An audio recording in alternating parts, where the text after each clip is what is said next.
There are some tried and true tips and tricks of customer service that hold weight across all industries. And those tried and true tips and tricks can be applied to online adult content creation in ways that can help us build our client base and build stronger connections with our clients.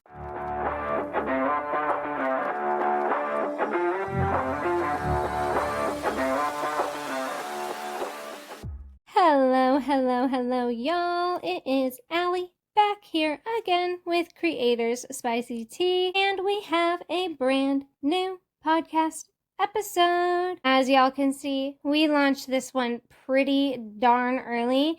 If you've been keeping an eye out on the Creators Spicy Tea subreddit, which is r/creators_spicy_tea, then you've likely seen some of the more recent resources that have been going out regarding the importance of communication in our online content creation business.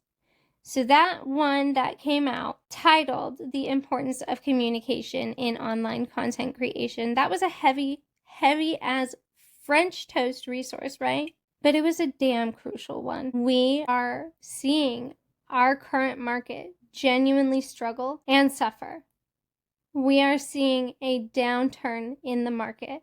And one of the main things we're hearing from our clients as to why is due to a huge lack of customer service, communication, and customer relations coming not only from newer sellers, which is kind of expected because they don't have their sea legs yet, but they are reporting these problems and these complications coming from long-standing creators because we are seeing this huge downtick in our market, and it is being attributed to a lack of or loss of or just not enough of those attributes: customer service, communication, customer relations, etc.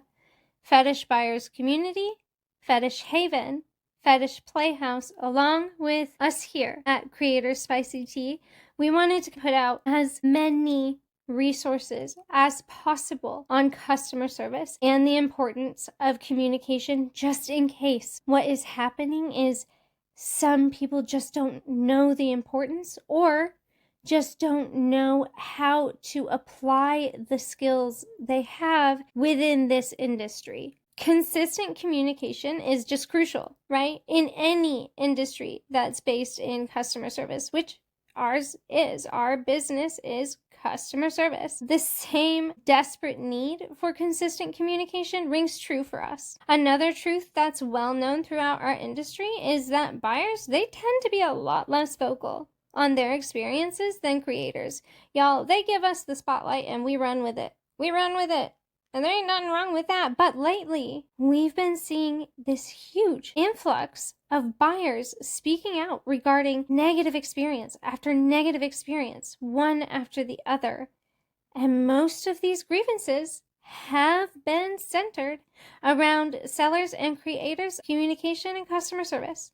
So again, the reason this is coming up now and the reason we're putting out as much information as we can around it, we're at a breaking point, y'all. I mean, we're at a breaking point in the market where a large portion of trustworthy and viable buyers are taking steps back, if not walking fully away from the content market. Y'all, this open and honest communication with our clients is the number one way that we can take a potentially rough, potentially contentious, shitty situation, turn it around, mitigate any potential damage or upset feelings, and get it back on track. Please don't get me wrong, y'all. I get it for sure. Life is going to fluff you up in the worst possible times. For a quick example, for myself personally, I had 3 customs out, but I was sick for a very long time, and just last month, I had to go to the hospital, and then I needed to be able to recover from being in the hospital, and that took about 5 days. That's 9 total days that I was out of commission, and I had work out. My turnaround time is always stated 3 to 5 days for custom content. Now, a 9-day turnaround after a 3 to 5 day promise could have become contentious, right? I mean, that could have turned into reports of me scamming. It could have turned into negative reviews. It could have turned into those angry situations that we're trying to avoid. But what I know for a fact prevented that was I was as consistent as possible with keeping in touch with my clients and letting them know potential return dates, or, if I didn't have that, even just popping in to say, hey, haven't forgot about this. It's still in my game plan. I'm just keeping you updated. We're not quite ready to dive into it, but I'm still got it in the back burner and we're going to do it. Even just letting them know that their custom work that they had already paid for and was past the due date, just letting them know that it hadn't been forgotten. I got feedback after feedback saying it was helpful and it alleviated their anxiety. All 3 of those customs I delivered as soon as possible with rave reviews, and I had no complaints on the turnaround time. That communication saved my ass, y'all. It saved my ass. So, in this episode, we're going to go over 2 different sections here. The first section we're going to go over is tips and tricks to try and help master customer relations with clients, or take the customer service skills you already have and how to translate them over into online adult content creation. That second section, we're going to sit down together, and it's going to be a little rough. Okay? I'm going to preface this by saying we're not trying to bash any creators. Nobody is. Y'all are my family, y'all are my community, y'all are my home. So I know some of it's going to feel a little shitty to read or hear, but it's important to take the lesson we can from the words. So this second section, we're going to sit down together and we're going to go through some of the things that the clients are publicly posting. And for those who are like me and are pretty empathetic and take other people's experiences to their own heart, this can be a little heavy. So all those disclaimers and all that nonsense being said, shall we dig on in together?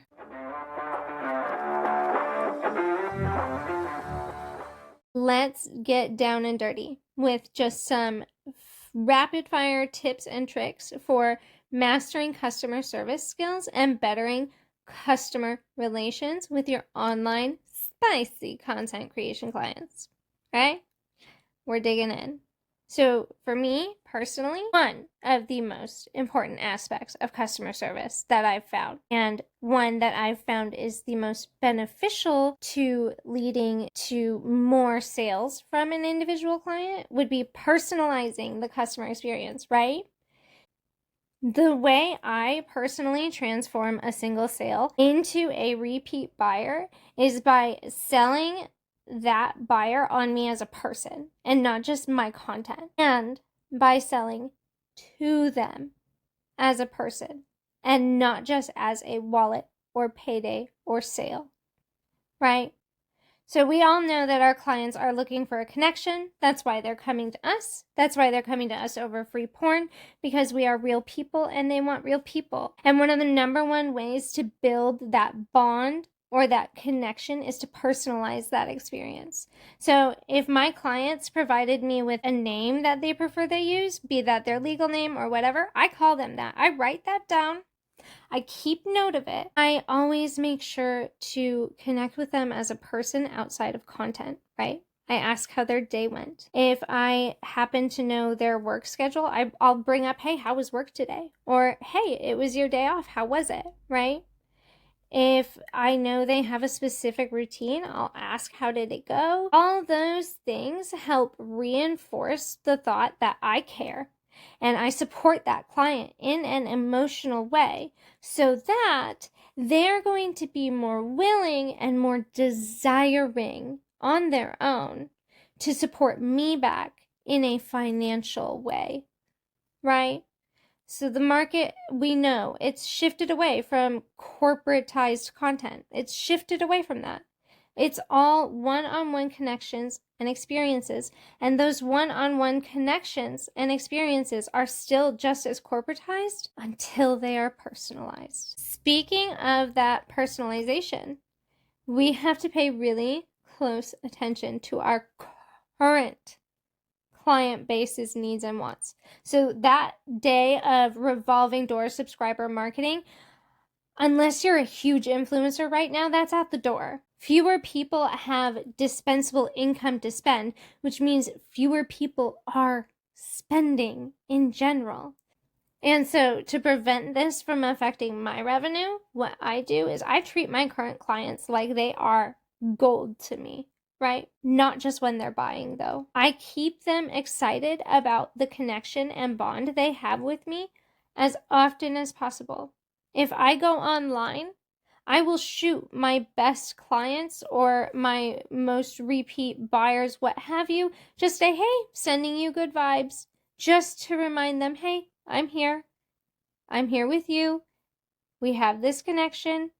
That way, when they are ready to get content again, they're going to remember me first, right? So keep them excited about that bond. If they tell you something meaningful, make a note of it and mention it later when it's relevant to show you're actually listening. If they have specific fetishes and kinks, note that down. And I mean, that's going to go such a long way. That's going to go such a long way with them, y'all. It's going to show them that not only are we listening, but we're paying attention and retaining what they say. And to keep all of my client notes, I do that with my client order tracker, which is available on the Creators Spicy Sea a la carte storefront. So I'll link that below. Do they need to know that, well, 90% of the reason we still have all this info locked in our noggin is because it's written in the client and order tracker in front of us, and it's just a quick search through a sheet to find it? No, they don't need to know that.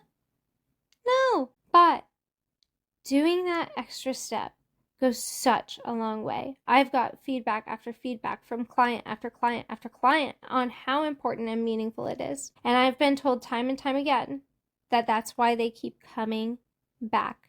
I already know a good portion of what they're looking for. Why would they bother going to someone else and having to start from ground zero when they can come to me? And I already have their experience personalized and ready to go, right? So the next tip that I would say is incredibly important would be, and it's not an easy one. It's not an easy one for me, to be honest. Welcome and hear feedback, both the good and the bad. The positive feedback, soak that shit in. You deserve it. We all deserve it.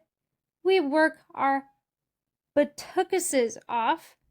And huge tip there, if you get positive feedback, go a step further and ask them to leave a public review on social media or fan site review sites. I always ask for reviews on our /fetish buyers community, our /sex sells. Another great one, if you have a OnlyFans, would be our /OnlyFans reviews, Twitter, etc.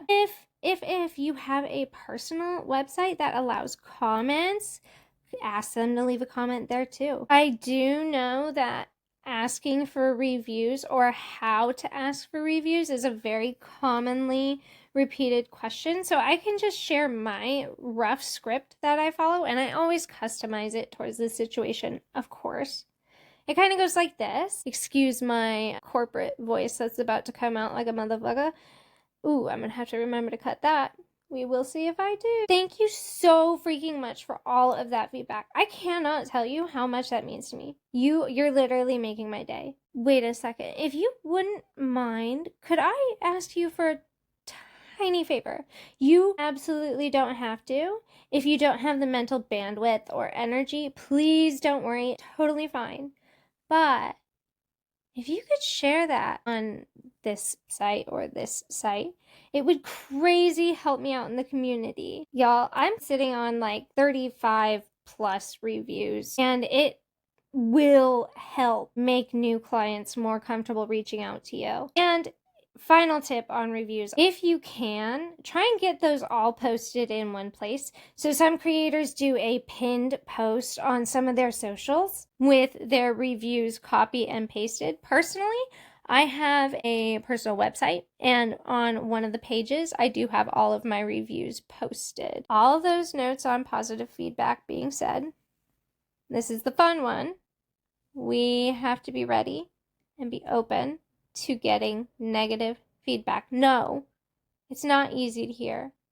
And yes, it's so easy to see it as criticism and bashing. I get that. Lord knows I get that. It is a part of myself that I am still working on and likely will forever. But we have to turn that part of our brain off, right? We have to turn off that defensive part that says, well, what the heck? We have to turn it off and instead see it as constructive feedback for the future. Hear that bad, right? And then don't internalize it or get upset around it. Instead, look at how we can go about preventing having to hear all of that again in the future. That's kind of what I do.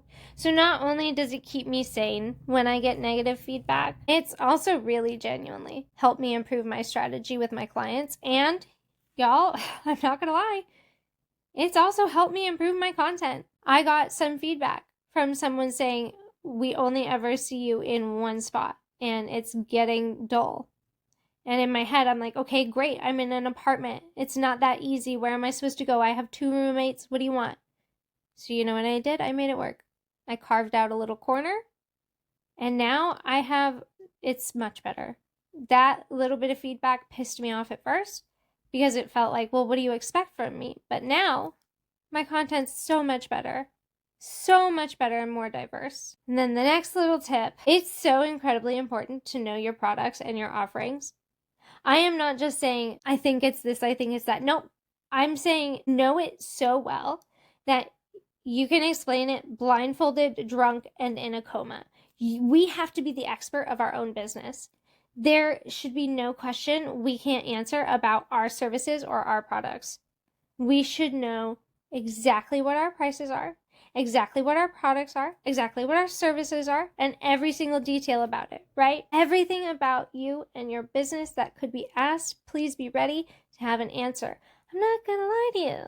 That is too much to freaking remember for my naturally blonde brain. So for myself personally, I use both my website and my Telegram saved messages to keep lists of my services, to keep images of my menus, my limits, my terms, etc. Y'all, even 2 years doing this, I still tend to forget what exactly my prices are on certain things that aren't ordered as often. So I do rely on my own website and my own documents to go back and double check things. But do the double check, right? That way, for myself at least, I don't end up quoting something incorrectly to someone, then have to correct myself later on. It's not a good look. I've done it. It don't look pretty, and it can very often lead to someone feeling like, okay, now I'm being scammed and upcharged for no reason. When really, no, you're not. I am, in fact, just blonde. The next little tip, not necessarily a fun one, but one we have to master. We have to. This is something we all have to learn like the back of our hand, and it is how to put out fires without using atomic bombs or other flamethrowers, right? Because not only are we responsible for attempting to prevent contention and issues and complaints, but we're also the ones who have to kind of sort that shit out once it pops up, right?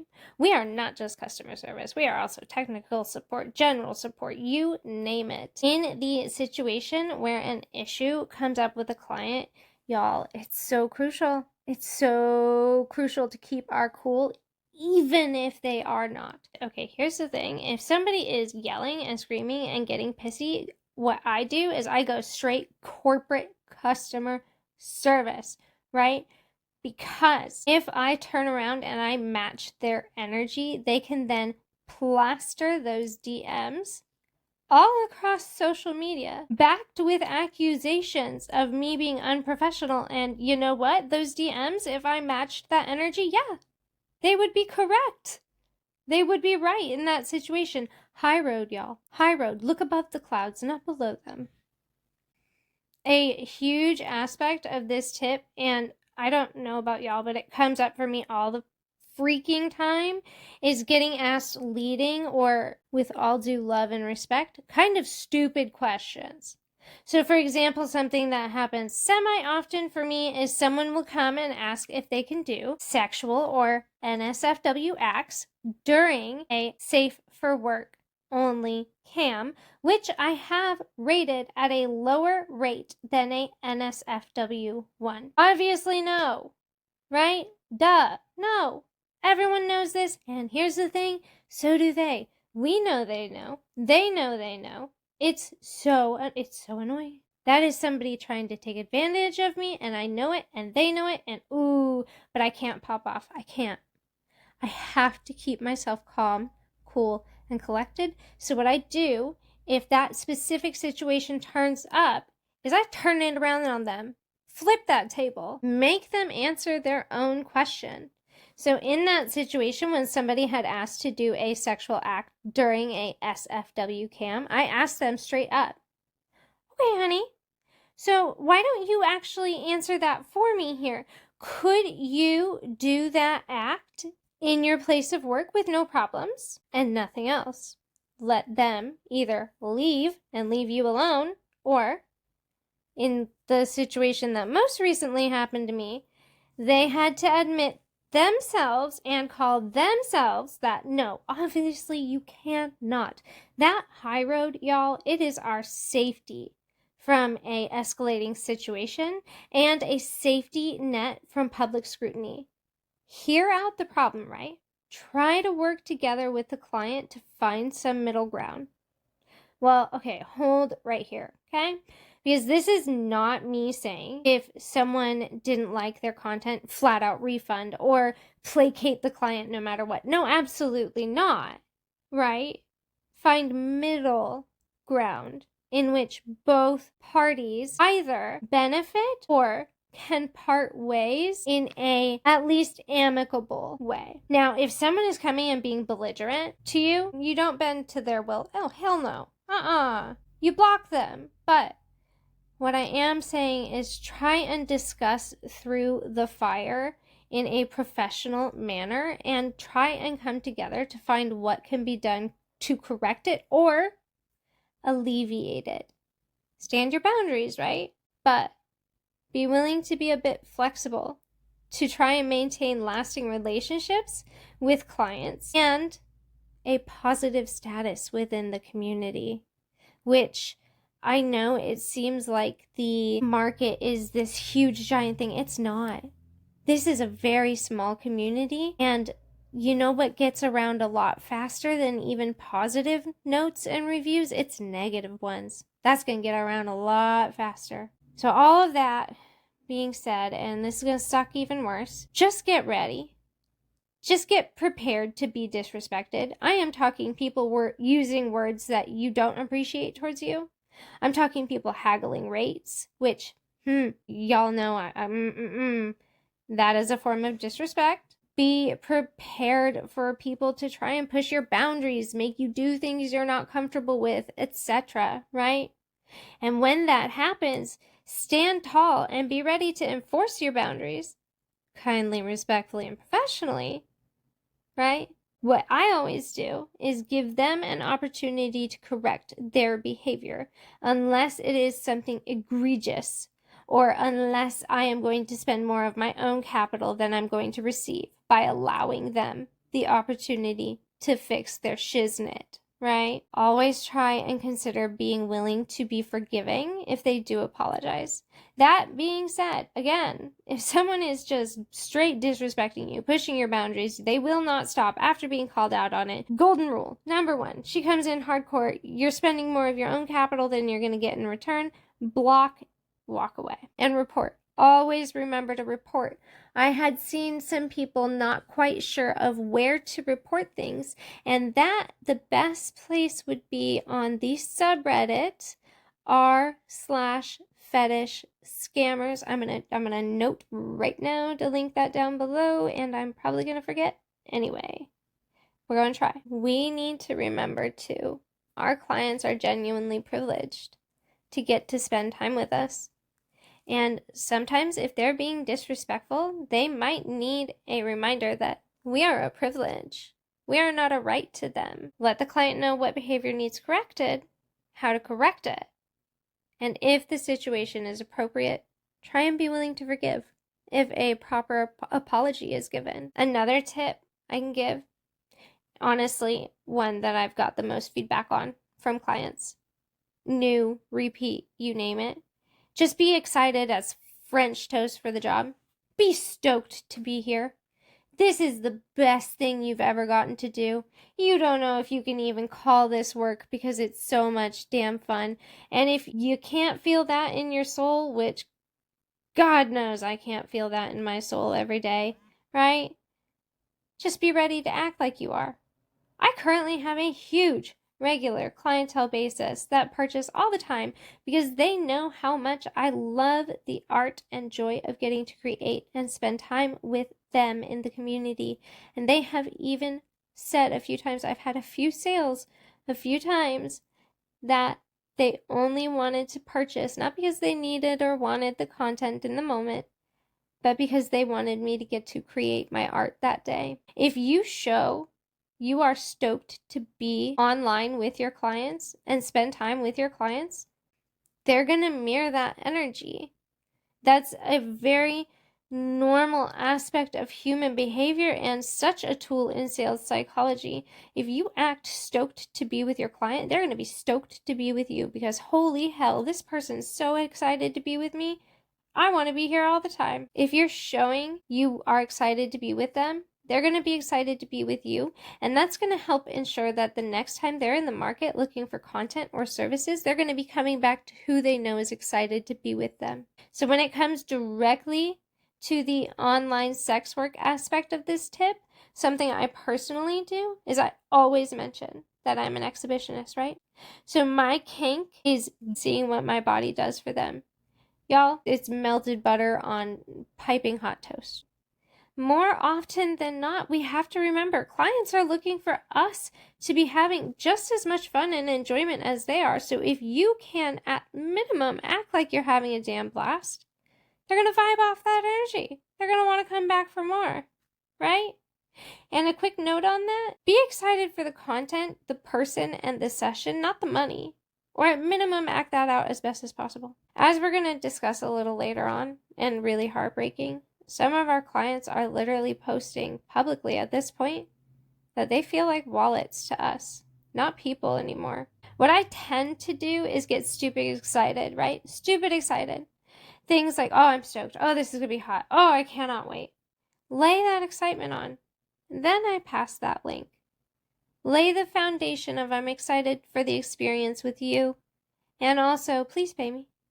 That kind of gets them more in the headspace that I want to be here, so they want to be here. So we chat a little bit about some tips to help with customer service. But when do we need to be focusing in on our customer service skills? Y'all, it doesn't start once the sale starts. No. For myself personally, my customer service voice comes out the second I come online. My customer service voice and personality comes out at the very first point of contact with any client or any buyer. So, for example, if somebody posts a buy request, let's say on sex sells or on fetish want ads, if I'm commenting on that buy request that's been posted, I go all out.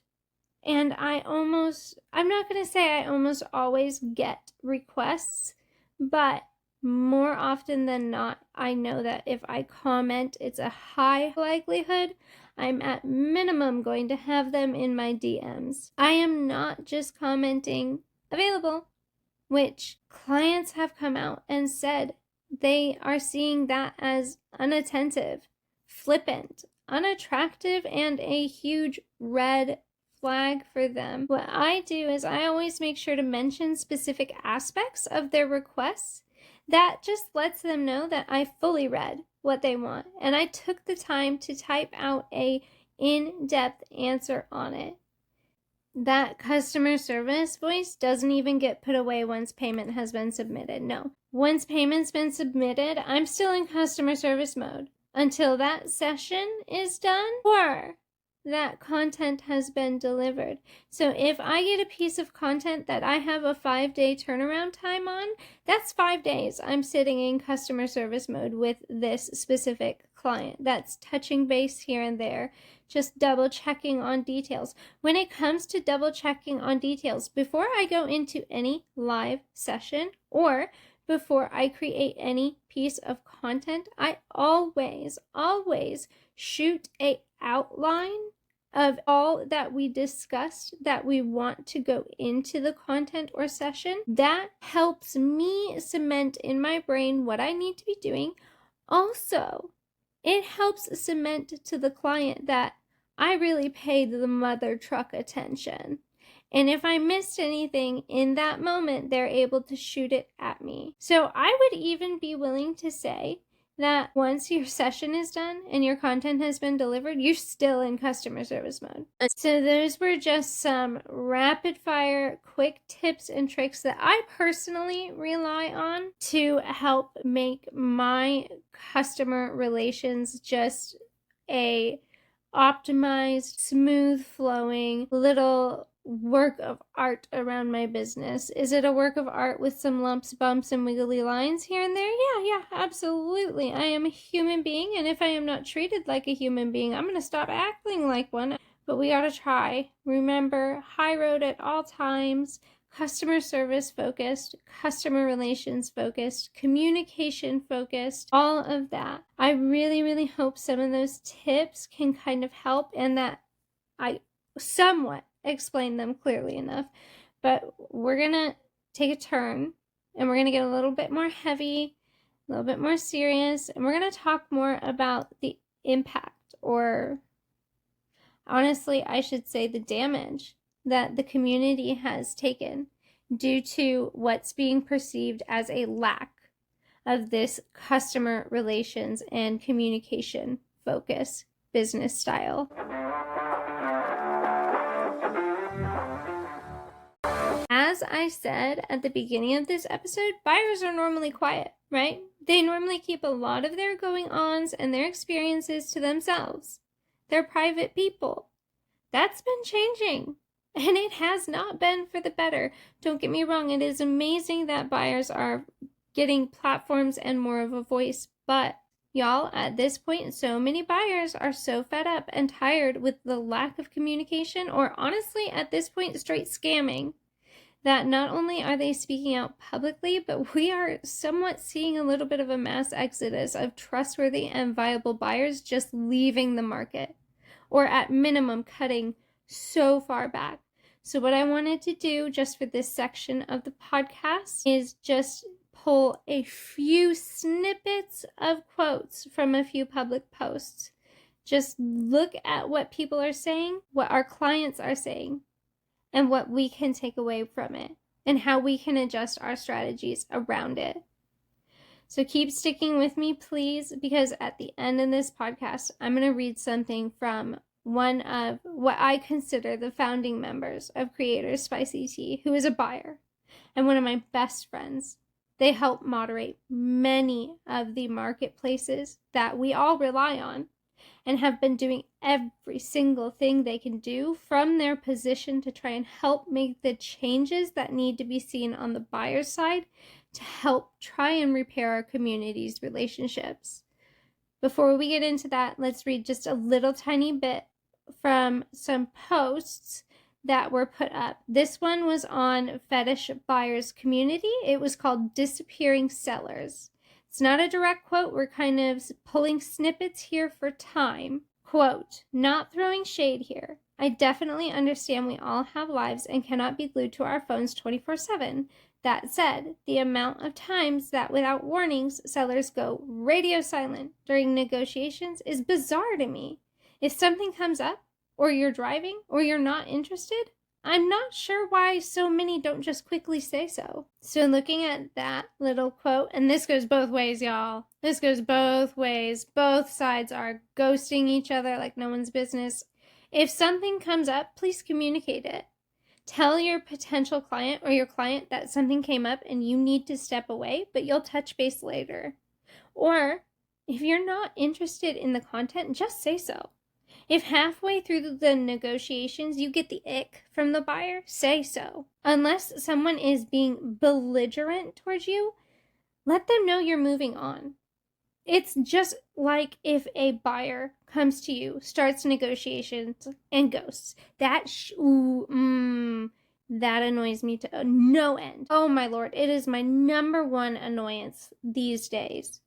But can you just imagine, picture this with me. You're in the middle of a in-person conversation and your conversation partner stands up and walks away with nothing. No warning, no explanation, just gets up, walks away. That would be weird and incredibly rude.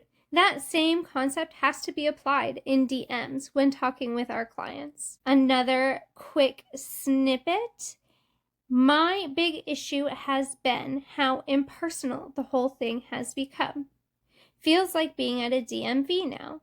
Sellers don't want to get to know you, even after paying. They give one-word replies. Like, bruh, I get you don't see me as a person, just a paycheck. But at least pretend to be nice, LMAO. Y'all, I'm sorry, but reading that hurts. Can you imagine? I know you don't see me as a person, just a paycheck?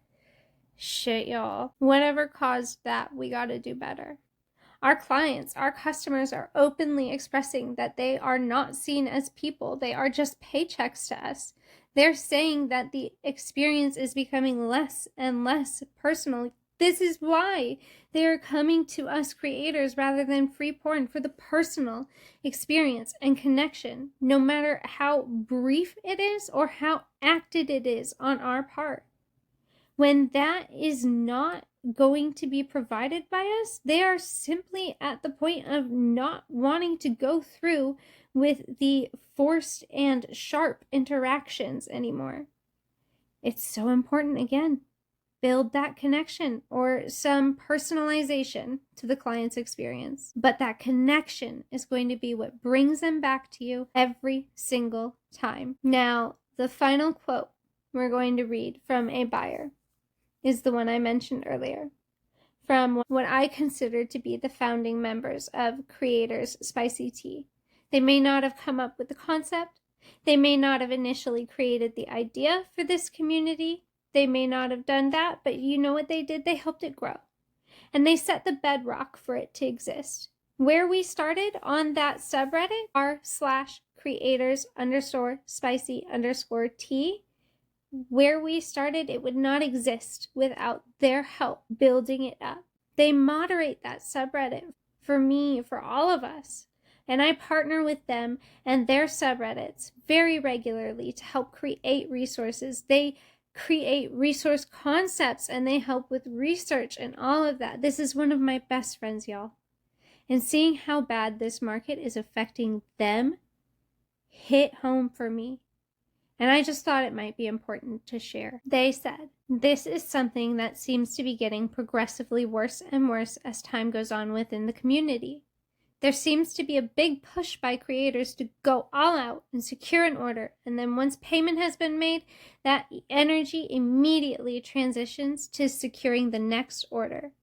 And the client that has already paid just gets pushed to the back burner.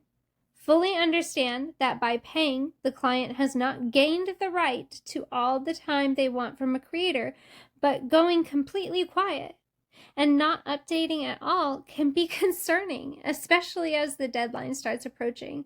But this is where the biggest issue comes into play. Not only are sellers moving buyers to the back burner once they've paid, communication-wise, but they also seem to put little effort into ensuring they're hitting their own promised deadlines as well. It almost seems as if they're promising whatever they need to in order to get the order, and will then deal with any potential pushback if they aren't able to deliver in that time frame. But here's the thing, even this would be tolerable to most buyers so long as there was open communication about the delay and updates came regularly from the creator in regards to when they were planning on completing.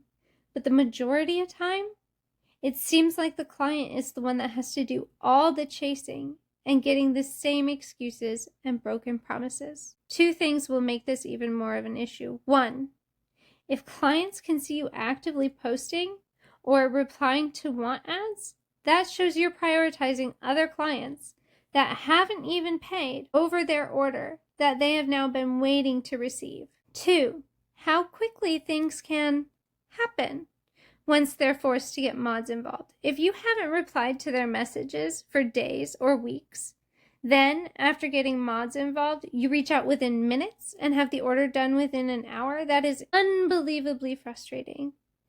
Prioritizing potential sales over delivering to paying customers is a good way to ensure you don't have repeat business and are constantly chasing after the next order rather than having a solid foundation of regulars. They then go on to say, and these two lines really hit me, and I want to put as much emphasis on these next two sentences as I can, or three sentences. This member of Creators Spicy Tea goes on to say, communication, honesty, having respect for the person you are working with.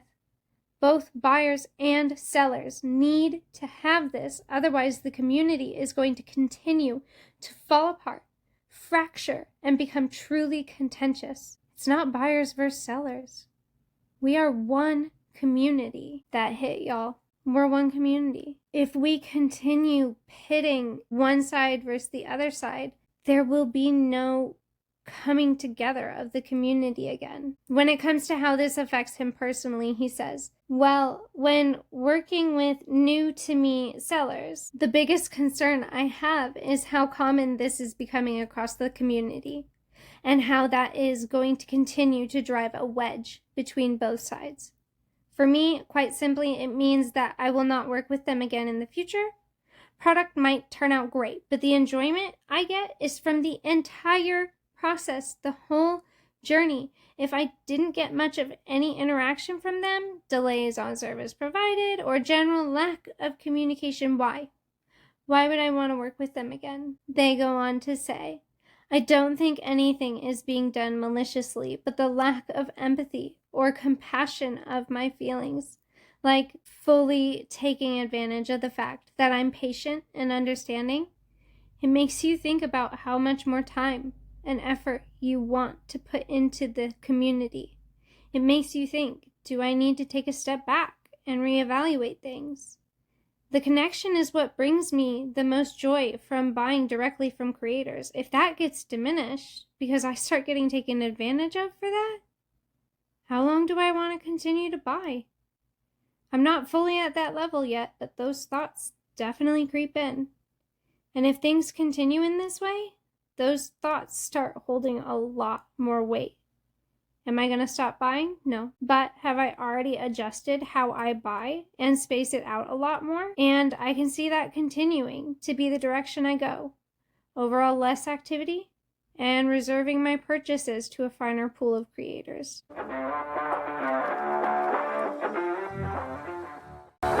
Y'all, that communication and that connection, that is our brand of customer service. Open, honest communication. We need that.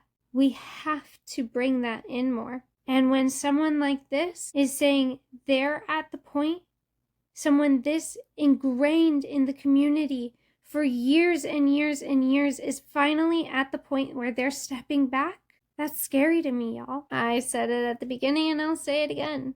Life is going to F up our business at the worst times. We all know this. Buyers know this too. And buyers, regardless of sales status, you know what? They're not entitled to our time. They're not. They could have just purchased $10,000 worth of content, guess what? They still don't own your time. However, as the other member from Creators Spicy Tea said, communication, honesty, and respect is going to take what can become a contentious situation, at least mitigate it or alleviate it. We as creators cannot expect buyers as a collective to be the first to extend those things, just as they cannot expect us creators as a collective to do it first. But what we can do is we can each individually decide to show communication, honesty, and respect in every single interaction we have. Y'all, if we don't start individually making the choice to do so, then the collective will never change, and the community will continue in a downward spiral. These are our businesses. These are our marketplaces. These are our clients. This is our community. We need to make sure the market in which our community is hosted stays viable and thriving through our own interactions. We have to decide to fight for the community as a whole and not just one half of it. We rely on our buyers just as much as they rely on us.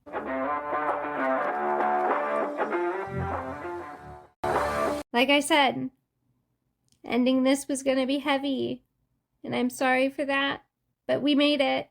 We can take deep breaths now. We're done. Y'all, I'm sorry. I know that ending was pretty heavy, and I know this can seem a little doomsday-ish. I can hear that. But I've been watching it over the past couple years. I've been watching this, I can only think of the word decline. And it hurts my heart a little bit.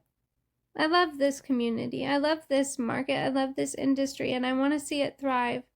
So if just putting out a silly podcast, shining light on what's going on might help, then that's what I'm going to do. Alrighty, y'all. I'm going to close out, and I'm going to close out a little bit different. This has been Allie, Creator Spicy Tea, and I hope you are staying safe, sane, and flourishing. And I certainly hope we can all individually, in every interaction, remember 3 things: communication, honesty, and respect. Thanks for sitting with me, y'all. We'll see you next time.